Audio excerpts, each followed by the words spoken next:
छोटा सा गांव था जो शहर से काफी दूर बसा था। उसी गांव के बीचों बीच एक पुराना सा मिट्टी का मकान था जिसमें रहते थे सबके प्यारे काका। काका की सबसे खास पहचान यह थी कि वे रोज होटल या ढाबा नहीं चलाते थे, बल्कि सिर्फ रविवार के दिन ही 100 किलो मटन पकाते थे। साथ में गर्मा गर्म चावल और कुरकुरा पापड़ भी परोसा जाता था। गांव में और भी कई होटल थे, लेकिन रविवार के दिन सारे होटल सुनसान हो जाते और काका के आंगन में मानो मेला सा लग जाता। उस रविवार को भी काका तड़के उठ गए और बाजार की ओर निकल पड़े। बाजार के कसाई ने हंसते हुए कहा, काका, आज फिर 100 किलो मटन ले जा रहे हो? लगता है पूरे गांव का पेट तुम्हें ही भरना है।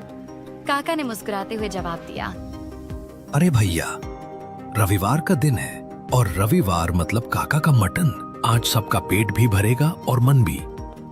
वे भारी भरकम मटन उठाकर धीरे धीरे घर पहुंचे। दरवाजे पर उनकी पत्नी काकी खड़ी थी। काकी बोली, सुनते हो, इतना सारा मटन अकेले ढोलाते हो, थकान नहीं होती क्या? क्यों ना हम गांव में ही एक होटल खोल ले।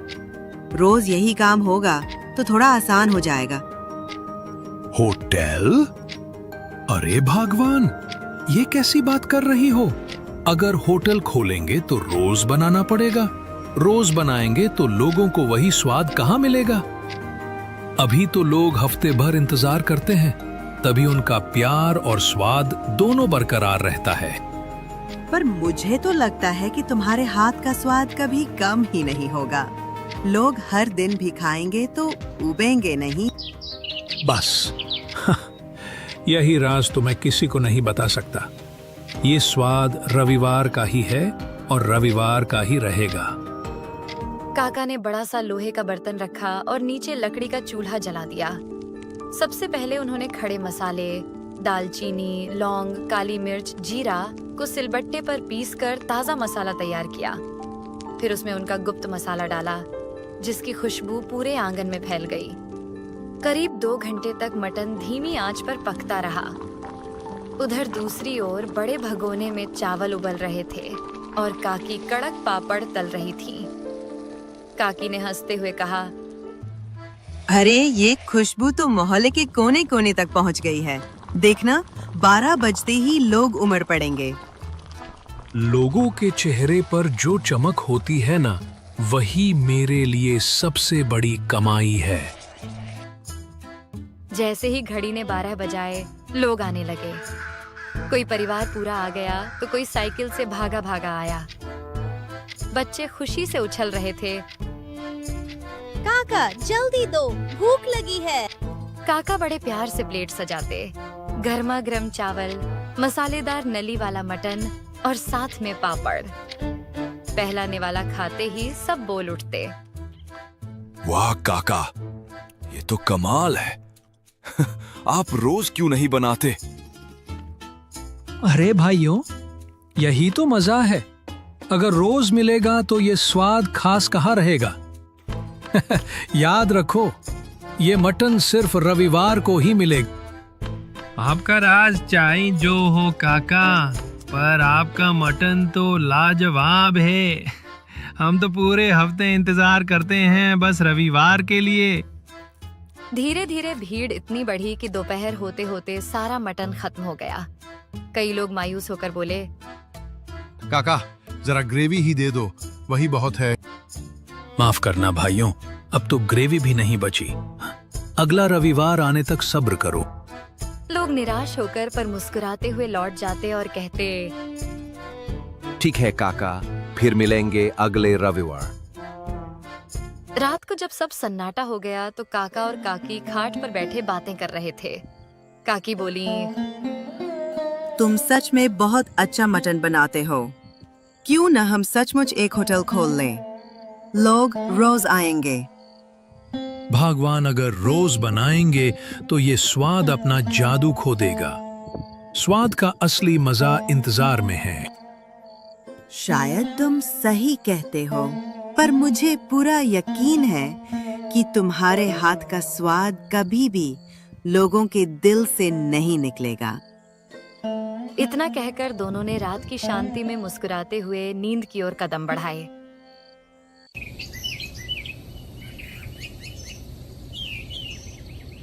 अगले दिन सुबह काका गांव की गलियों में टहलते हुए निकल पड़े।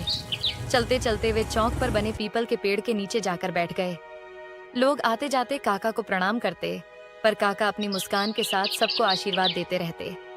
इतने में एक नौजवान उनके पास आया और बोला, काका, आप यहाँ अकेले बैठे हो? अगर समय हो तो मेरे साथ चलो।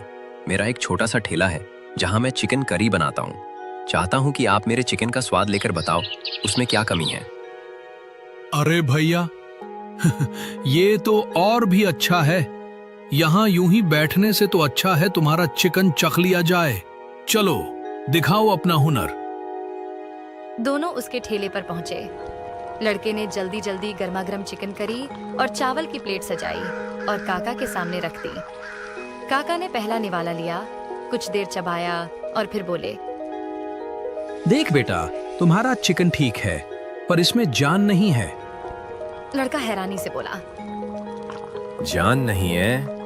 काका, मैं तो ताजा मसाले डालता हूँ। बात मसालों की नहीं है, तुम चिकन को मैरिनेट करते हो क्या? नहीं काका, मैं तो सीधे पका देता। यही तो कमी है। अगर चिकन में स्वाद लाना है तो पहले उसे 30 मिनट नींबू, अदरक लहसुन का पेस्ट और थोड़ा गरम मसाला लगाकर मैरिनेट करो। जब वो मसाले में घुल मिल जाएगा तभी असली स्वाद आएगा। फिर पकाना, देखना लोग बार बार मांगेंगे। धन्यवाद काका, कल से मैं जरूर ऐसा ही करूंगा। काका हंसते हुए वहां से आगे बढ़ गए। थोड़ी दूर जाकर वे अपने पुराने मित्र रामलाल के घर पहुंचे। रामलाल बरामदे में खाट पर बैठे थे। काका मजाक में बोले, अरे भाई, तुम तो दिन ब दिन बूढ़े होते जा रहे हो। हाँ यार, बूढ़ा तो हो ही रहा हूँ। लेकिन तू बताओ, तू इतना जवान कैसे दिखता है? कहीं कोई राज तो नहीं छुपा रखा? काका ने ठाका लगाते हुए कहा, राज है तो सही, पर बता दूं तो तू भी जवान हो जाएगा। फिर गांव वाले हम दोनों को देख हैरान रह जाएंगे। दोनों जोर जोर से हंसने लगे। काका ने प्यार से कहा, देख भाई, कभी रविवार को घर आ जाया कर, तुझे अपना बेहतरीन मटन खिलाऊंगा। हाँ यार, मैंने भी बहुत तारीफ सुनी है तुम्हारे मटन की। एक दिन जरूर आऊंगा। थोड़ी देर बातें करके काका विदा लेकर अपने घर लौट गए।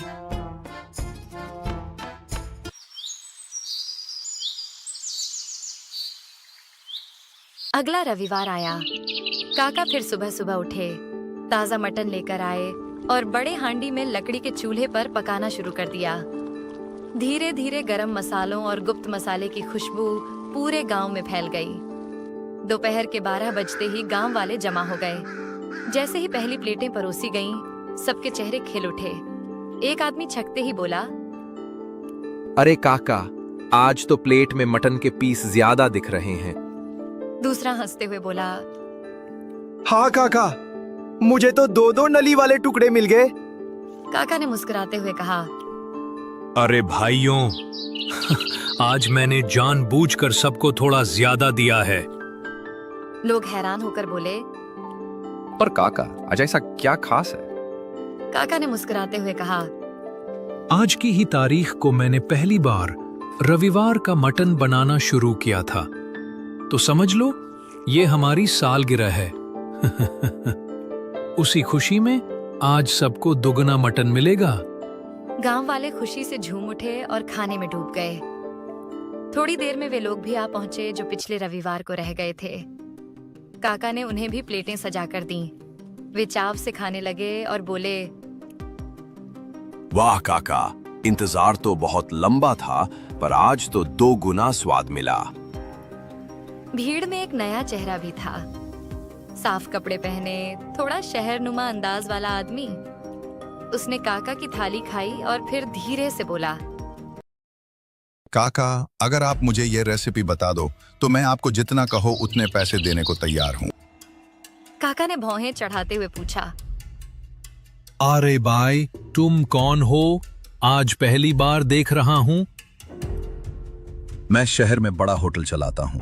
तुम्हारे मटन की चर्चा सुनी थी, इसलिए यहाँ चला आया। अगर ये रेसिपी मिल जाए तो मेरे होटल का धंधा दुगना हो जाएगा।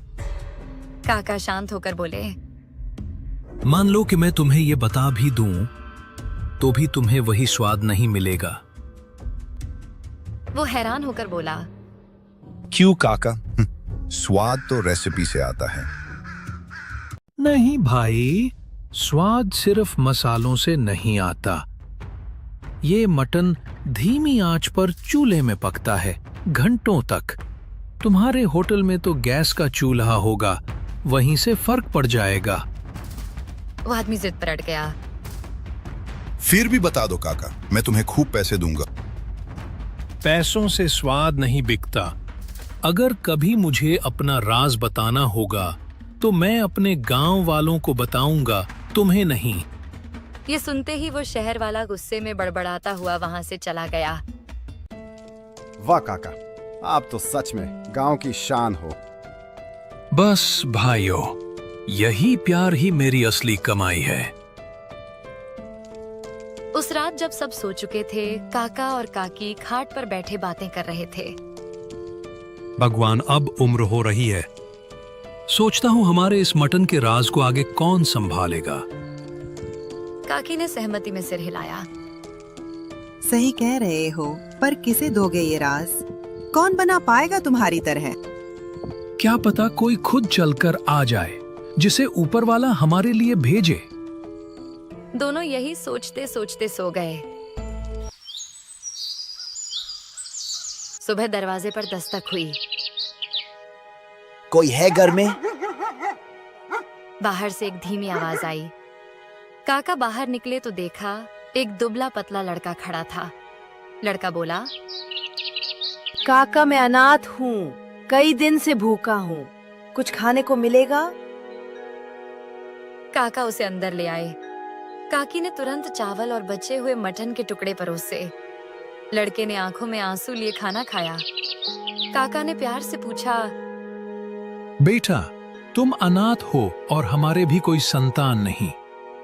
क्या तुम हमारे साथ रहना चाहोगे? लड़का कुछ देर सोचकर बोला, काका मुझे खुशी होगी आपके साथ रहने में। आज से तुम हमारे बेटे हो। अब हमारा राज भी तुम्हारा है। इस तरह काका और काकी को अपना वारिस मिल गया। तीनों साथ रहने लगे और गांव में उनकी खुशियों की नई कहानी लिखी गई।